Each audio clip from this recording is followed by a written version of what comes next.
Hello guys, আসসালামু আলাইকুম। কেমন আছো তোমরা সবাই? আশা করি তোমরা সবাই অনেক ভালো আছো। আলহামদুলিল্লাহ আমিও অনেক ভালো আছি।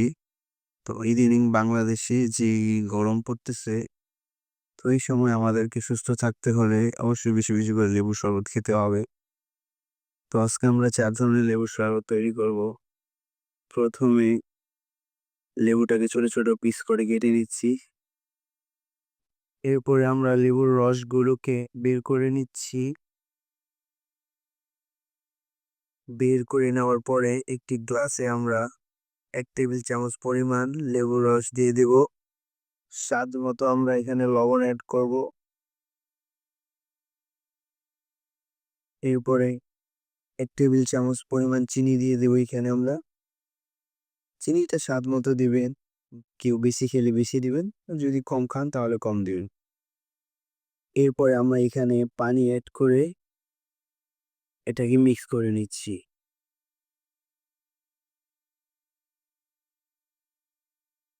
মিক্স করার পরে এটাকে আমরা পরিবেশন করব ঠান্ডা ঠান্ডা লেমন জুস। যাদের কাছে আমার রেসিপিটা ভালো লেগেছে সকলেই আমার চ্যানেলটাকে সাবস্ক্রাইব করবেন এবং লাইক, কমেন্ট, শেয়ার করে পাশে থাকবেন। তো চলুন কথা না বাড়িয়ে দ্বিতীয় শরবতটা বানাতে চলে যাই। একটি গ্লাসে আমরা 2 টেবিল চামচ পরিমাণ লেবুর রস দিয়ে দিচ্ছি। এরপর এখানে আমরা আগে থেকে গুঁড়ো করে রাখা চকলেট অ্যাড করে দেব। এরপরে আমরা এখানে ব্লেন্ডার করা পুদিনা পাতার রস অ্যাড করে দিচ্ছি 1/2 কাপ পরিমাণ।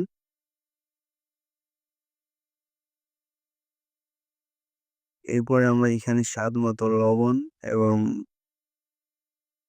স্বাদ মতো চিনি অ্যাড করে দিচ্ছি। এরপরে আমরা এখানে ঠান্ডা পানি অ্যাড করে দেব। এরপরে এটাকে আমরা মিক্স করে নেব। তো তৈরি আমাদের ঠান্ডা ঠান্ডা পুদিনা পাতার জুস।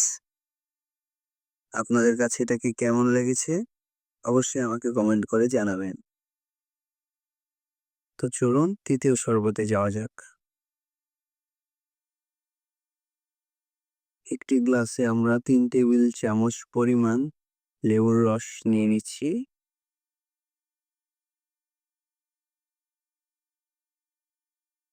এরপরে আমরা এখানে স্লাইস করা কিছু লেবুর টুকরো দিয়ে দিচ্ছি।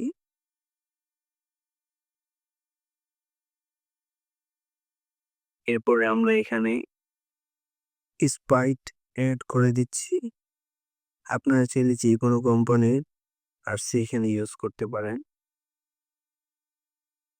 তো তৈরি আমাদের রিফ্রেশিং লেমন জুস। এরপর আমরা চাইলে এটাকে ডেকোরেশন করে মেহমানদের সামনে প্রেজেন্ট করতে পারি। চলুন চতুর্থ শরবতে যাওয়া যাক।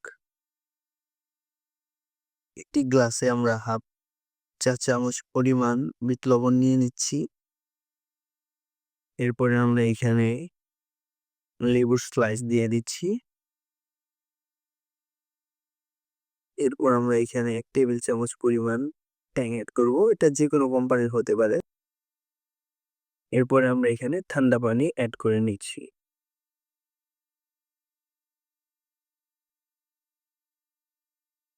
তৈরি আমাদের টক ঝাল মিষ্টি স্বাদের লেবুর শরবত।